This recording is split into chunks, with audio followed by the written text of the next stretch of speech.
नमस्कार दोस्तों, स्वागत है आप सभी का विकास एकेडमी जीएस में। कैसे हैं साथियों? उम्मीद करता हूं आप सभी लोग स्वस्थ होंगे, मस्त होंगे। आप सभी लोग की पढ़ाई लिखाई अच्छी चल रही होगी। आज हम शुरू करने जा रहे हैं जैन धर्म, जो सभी कॉम्पिटिटिव एग्जाम के लिए इम्पोर्टेंट टॉपिक है। इस क्लास में मैं आपको जैन धर्म के बेसिक से लेकर के एग्जाम पॉइंट ऑफ व्यू तक कंप्लीट कराऊंगा, ताकि एग्जाम में इस टॉपिक से एक भी क्वेश्चन आप लोगों का गलत ना हो। तो कॉपी पेन रेडी रखिएगा। जैन धर्म एक ही क्लास में कंप्लीट होगा। तो आइए साथियों, जैन धर्म को हम लोग स्टार्ट करते हैं, पढ़ते हैं और समझते हैं। चलिए देखिए, जैन परंपरा एवं प्रथम प्रारंभिक तीर्थकर के बारे में। जैन परंपरा के अनुसार इस धर्म में कुल 24 तीर्थकर हुए हैं। ध्यान दीजिएगा, टोटल 24 तीर्थकर हुए थे। और अंतिम तीर्थकर आपके महावीर स्वामी, अंतिम जो तीर्थकर होते हैं आपके महावीर स्वामी होते हैं। और इनके अनुयायियों को क्या कहा गया है? निग्रंथ कहलाते हैं। इसे भी आप लोग ध्यान रखेंगे। पहला पॉइंट क्या था कि जैन परंपरा के अनुसार इस धर्म में 24 तीर्थकर हुए और अंतिम 8 तीर्थकर जो है महावीर स्वामी, और इनके अनुयायी को क्या कहा गया था? तो निग्रंथ कहा जाता था। इसे भी आप लोग ध्यान रखेंगे। आगे चलिए देखिए, अब प्रथम तीर्थकर एवं संस्थापक के बारे में देखिए। जो जैन धर्म की स्थापना किए थे उनका नाम साथियों ऋषभ देव है। यही आपके प्रथम तीर्थकर हैं जो जैन धर्म की स्थापना किए थे। और इनके जन्म की बात किया जाए तो इनका जन्म अयोध्या में हुआ था। इन्हें भी आप लोग याद रखेंगे। फिर आपसे एग्जाम में साथियों क्या पूछता है? 21वें गुरु के बारे में पूछा जाता है। तो 21वें गुरु इनके नेमिनाथ थे। इन्हें भी आप लोग ध्यान रखेंगे। और 22वें की बात की जाए तो अरिष्ट नेमि थे। आइए आगे देखते हैं इसके बारे में। और इनके 23वें की बात देखा जाए साथियों, 23वें जो आपके तीर्थकर होंगे वो पार्श्वनाथ थे। इसे आप लोग ध्यान रखेंगे। केवल 23वें और तथा 24वें तीर्थकर की ऐतिहासिक जानकारी मिलती है, और किसी तीर्थकर के जैन धर्म की कोई ऐतिहासिक जानकारी नहीं मिलती है। याद इसे आप लोग रखेंगे। देखिएगा, जो 23वें तीर्थकर की बात की जा रही है साथियों, पार्श्वनाथ की बात की जा रही है, ये महावीर स्वामी से 250 ईसा पूर्व पहले के हैं। इसे आप लोग ध्यान रखिएंगे। 250 ईस्वी पूर्व के हैं आपके कौन? पार्श्वनाथ। किसके पहले? तो महावीर स्वामी के पहले। तो काल की बात की जा रही है, इसे आप लोग याद रखेंगे। और क्या ध्यान रखेंगे साथियों? यहाँ पर जो पार्श्वनाथ की ज्ञान की प्राप्ति हुई है, ये सम्मेद शिखर के पर्वत पर हुई है। ध्यान रखिएगा, सम्मेद शिखर पर्वत पर इन्हें ज्ञान की प्राप्ति हुई है। और पार्श्वनाथ ने 4 महाव्रत दिए थे। इसे आप लोग ध्यान रखेंगे। जैन धर्म में पार्श्वनाथ जो 23वें गुरु हुए, उनके द्वारा 4 महाव्रत दिया गया। क्या? पहला आपका सत्य, दूसरा अहिंसा, तीसरा अपरिग्रह और चौथा आपका अस्तेय। इसे आप लोग याद रखेंगे। क्या? सत्य, अहिंसा, अपरिग्रह, अस्तेय आप लोग ध्यान रखेंगे। आइए आगे देखिए। यहाँ पर 23वें तीर्थकर के बारे में आप लोग समझ गए होंगे। अब यहाँ से स्टार्ट होता है महावीर स्वामी के जीवन परिचय के बारे में। सही रूप से जैन धर्म की स्थापना आपका वास्तविक संस्थापक आपका महावीर स्वामी को ही कहा जाता है। तो आइए इनके जीवन परिचय के बारे में पहले देखते हैं। क्या है इनका जीवन परिचय? वास्तविक संस्थापक कौन होंगे एवं 24वें अंतिम तीर्थकर आपके महावीर स्वामी हैं। इनका जन्म की बात की जाएगी साथियों तो 540 ईसा पूर्व में जन्म हुआ था। और स्थान की बात की जाएगी तो कुंडग्राम, वैशाली, बिहार में हुआ था। और इनके बचपन का क्या नाम था? तो बचपन का नाम इनके वर्धमान था। और इनके पिता का नाम सिद्धार्थ था, जो ज्ञात्रिक कुल के राजा थे। इसे आप लोग ध्यान रखेंगे। माता आपकी त्रिशला थी, जो लिच्छवी शासक चेटक की बहन थी। और इनकी पत्नी का नाम क्या था साथियों? यशोदा था। और पुत्री, जो एक पुत्री सिर्फ इनकी थी, उनका नाम अनोजा था। इन्हें प्रियदर्शना भी बोला जाता है। इसे आप लोग ध्यान रखेंगे। और भाई इनका नंदीवर्धन था। इसे आप लोग ध्यान रखिएगा, जो इनका बड़ा भाई था। और इसी नंदीवर्धन से उसने क्या किया था? आज्ञा लेकर के, इन्हीं से अनुमति लेकर के गृह त्याग किए थे 30 वर्ष की उम्र में। इसे आप लोग ध्यान रखेंगे। इन्हीं की अनुमति से महावीर ने गृह त्याग किया 30 वर्ष की अनुमति में अपने भाई नंदीवर्धन से। आइए नेक्स्ट देखिए साथियों। उम्मीद कर रहा हूँ आप लोगों को समझ में आ रहा होगा। चलिए देखिए, यहाँ से आप लोग कैवल्य या संपूर्ण ज्ञान की प्राप्ति, महावीर को ज्ञान की प्राप्ति कब हुई, इसको ध्यान में देखिएगा। जैन धर्म में पूर्ण ज्ञान को साथियों कैवल्य ज्ञान कहा गया है। कैवल्य का मतलब होता है कि आप जब किसी ज्ञान को संपूर्ण पूरी तरह से जब इकट्ठा कर लेंगे तो उसमें जैन धर्म में उसे कैवल्य कहा जाता है। और ज्ञान इनको कब प्राप्ति हुई, इसे देखिए। लगातार इन्होंने 12 वर्ष तक कठोर तपस्या किया। और 42 वर्ष की आयु, इन्होंने 30 वर्ष की आयु में क्या किया था? गृह त्याग किया था। और 12 वर्ष की कठिन तपस्या में 42 वर्ष की आयु में जिम्भिक ग्राम में, स्थान की बात की जाए तो जिम्भिक ग्राम के पास ऋजुपालिका नदी के किनारे इनके साल वृक्ष के नीचे इन्हें ज्ञान की प्राप्ति हुई थी। ठीक है, इसे आप लोग ध्यान रखेंगे। आइए आगे समझते हैं साथियों इनके बारे में और इनके द्वारा क्या किया गया था। देखिए, इन ज्ञान प्राप्ति के बाद इन्हें क्या क्या उपाधियां दिया गया। जीन, जीन का मतलब होता है विजेता, जितेंद्र, अहर्त, निग्रंथ, ये सब इन्हें किसे कहा गया था, तो महावीर स्वामी को कहा गया था। इसे आप लोग ध्यान रखेंगे। आइए नेक्स्ट चलते हैं। उम्मीद करते हैं आप लोगों को समझ में आया होगा। ज्ञान की प्राप्ति इन्हें 42 वर्ष की आयु में ऋजुपालिका नदी के तट पर जिम्भिक ग्राम में हुआ था। नेक्स्ट देखिए, उपदेश एवं संघ की बात की जाएगी साथियों, इसे समझने की कोशिश कीजिएगा आप लोग। उपदेश बौद्ध साहित्य में नाम, देखिएगा महावीर स्वामी को बौद्ध साहित्य में निगंठ या नाथ पुत्र कहा गया है। बौद्ध साहित्य में इन्हें निगंठ या नाथ पुत्र कहा गया है महावीर स्वामी को, ध्यान दीजिएगा। जो महावीर स्वामी के द्वारा उपदेश दिया गया था उसकी भाषा क्या है, तो इनकी भाषा प्राकृत थी, इसे भी आप लोग याद रखेंगे। और सर्वप्रथम इन्होंने 11 ब्राह्मणों को उपदेश दिया था, और उसे क्या बोला जाता है, जो 11 ब्राह्मणों को उन्होंने उपदेश दिया उसी को गणधर बोला जाता है, उसी को गणधर कहा जाता है, इसे भी आप लोग समझिएगा। और इन्होंने प्रथम शिष्य जो इनका बनता है जमाली बनता है, जो उनका क्या था, दामाद था, इसे भी आप लोग याद रखेंगे। प्रथम शिष्य की बात की जाएगी, जमाली उनका दामाद था, इसे आप लोग याद रखिएगा। और नोट डाल करके क्या लिखिएगा, पहला विद्रोह जो महावीर के विरुद्ध किया था वो जमाली के द्वारा ही किया गया था, इसे आप लोग याद रखेंगे। और प्रथम भिक्षुड़ी की बात की जाएगी तो चंपा होती है, जो नरेश दादीवान की पुत्री होती है, इसे आप लोग ख्याल रखेंगे। और भिक्षुड़ी संघ का प्रधान कौन था, तो चंदना को कहा जाता था, इसे याद रखिएगा। भिक्षुड़ी संघ का प्रधान आपका चंदना थी, इसे भी आप लोग याद रखेंगे। प्रथम भिक्षुड़ी आपकी चंपा थी, याद रखेंगे। चलिए नेक्स्ट देखते हैं। महावीर स्वामी की निर्वाण की बात की जा रही है, निर्वाण अर्थात मृत्यु की बात की जा रही है, इसे आप लोग समझिएगा। 468 ईसा पूर्व में 72 वर्ष की आयु में, ध्यान रखिएगा। जन्म की बात की गई थी तो क्या बताए थे मैंने, 540 ईसा पूर्व बताए थे साथियों, क्या बताए थे, 540 ईसा पूर्व जन्म बताए थे। और मृत्यु क्या हो रहा है, 468 ईसा पूर्व में 72 वर्ष की आयु में इनकी मृत्यु होती है। कहाँ पर, पावापुरी, राजगिरी, बिहार में इनकी मृत्यु होती है। और ध्यान दीजिएगा, मल्ल राजा सुस्तिपाल के राजा प्रसाद में निर्वाण प्राप्त होता है, इन्हें आप लोग ध्यान रखिएगा। कहाँ पर, तो मल्ल के राजा शिशिप्तपाल राजप्रसाद में निर्वाण प्राप्त होता है, इसे आप लोग ध्यान रखेंगे। ध्यान दीजिएगा, महत्वपूर्ण तथ्य क्या है, इसे आप लोग याद रखिएगा।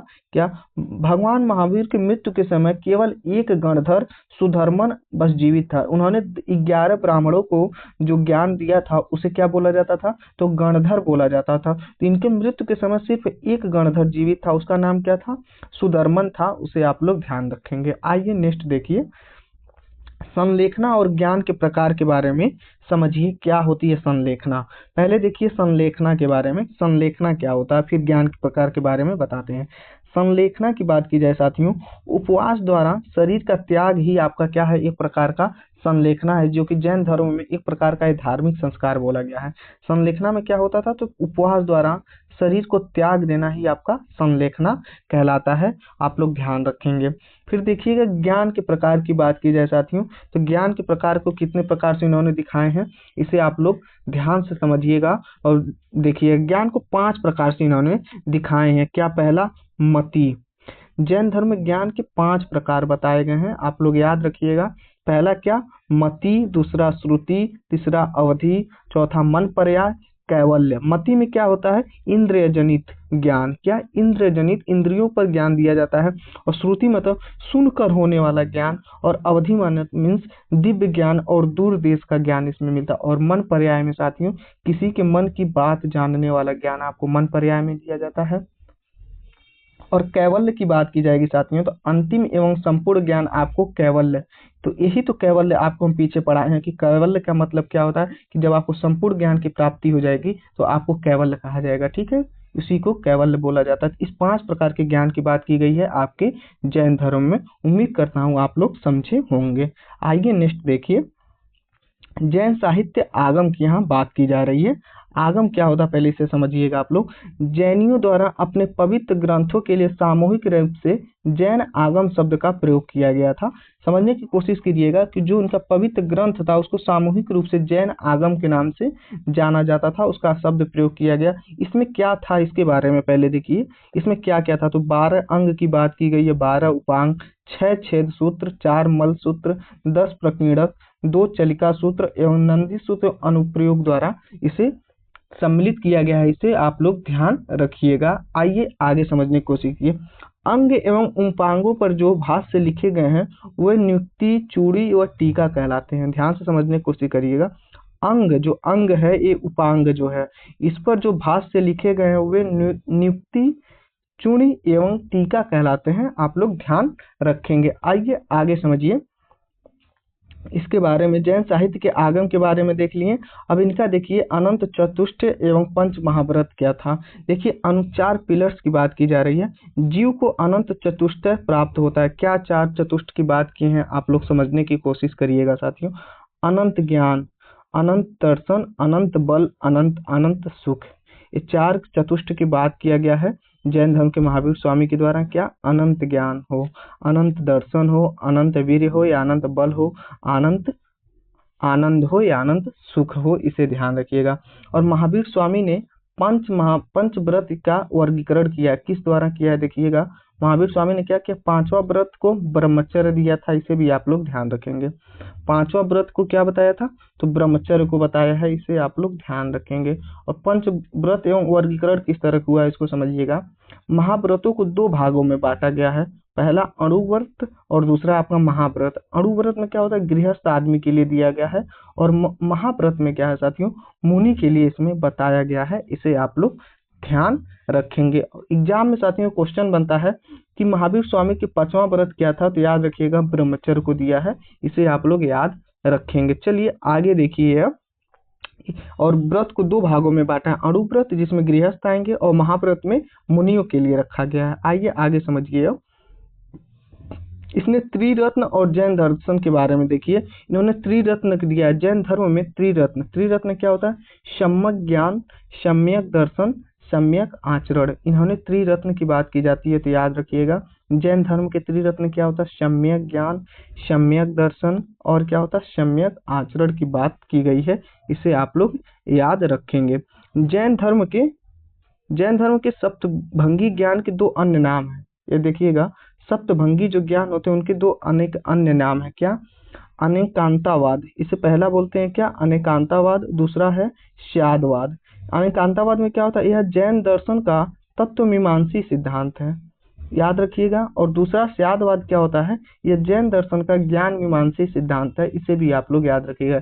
इंपॉर्टेंट इसमें क्या है, त्रिरत्न। जो त्रिरत्न है, सम्यक ज्ञान की बात की जा रही है, सम्यक दर्शन की बात की जा रही है, सम्यक आचरण की बात की जा रही है। ये आपके लिए इंपॉर्टेंट है, इसे आप लोग ध्यान रखेंगे। आइए नेक्स्ट देखिए आगे क्या होगा। मान्यताएं, कला एवं शिक्षा देखिए जैन धर्म के बारे में। इसे आप लोग ध्यान से देखिएगा। मान्यताएं क्या है, जैन धर्म में कर्म फल एवं पुनर्जन्म में विश्वास रखता है। क्या करता है, जैन धर्म में आपका कर्म फल एवं पुनर्जन्म में विश्वास रखता है। प्रत्येक वस्तु में आत्मा होती है, ऐसा कहना है जैन धर्म का। जीन आपके एग्जाम में कई बार पूछता है, ध्यान से इसे याद रखिएगा।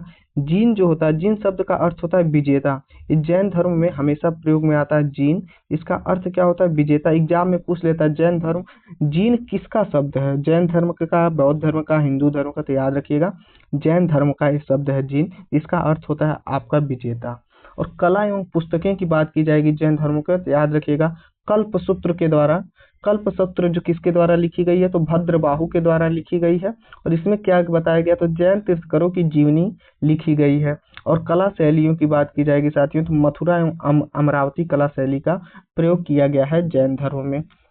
याद रखिएगा कल्पसूत्र की बात की जाएगी तो लेखक भद्रबाहु है। इसे आप लोग ध्यान रखेंगे। आइए आगे देखिए, शिक्षा की बात की जा रही है। तो जैन ने शिक्षा के केंद्र को विकसित किया है। शिक्षा के केंद्र को जो विकसित किया उसे क्या बोला गया, तो उपासना कहते हैं।